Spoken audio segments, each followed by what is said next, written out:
Por último, vamos a analizar la eficiencia del algoritmo de ordenación por inserción. Recordar que para analizar la eficiencia de un algoritmo de ordenación en general, nos interesaba contar un par de cosas. ¿Cuántos movimientos de datos se realizan dentro del array con sus elementos para dejarlos reordenados?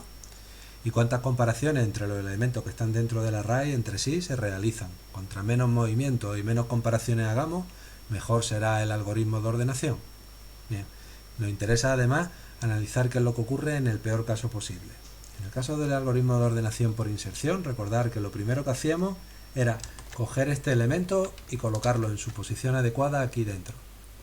En ese caso,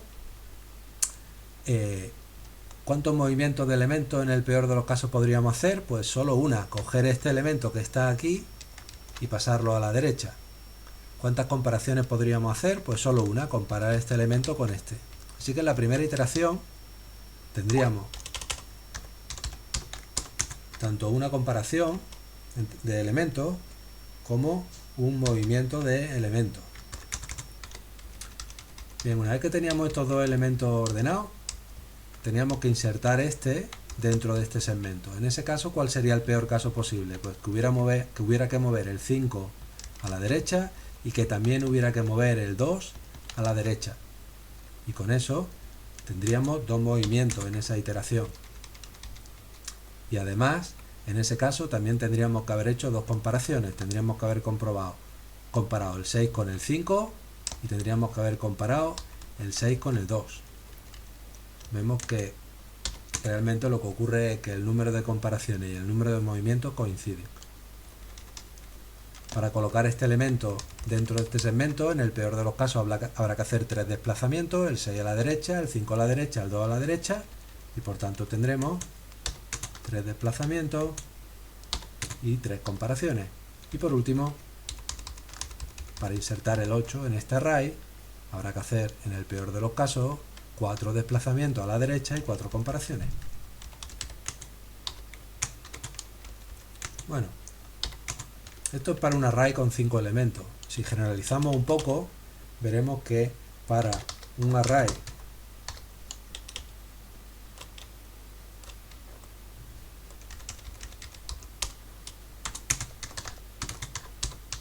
con n elementos,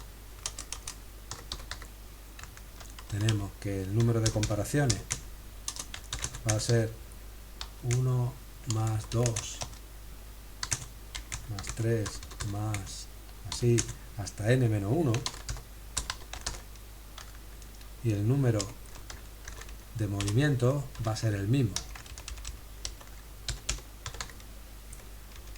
Recordemos que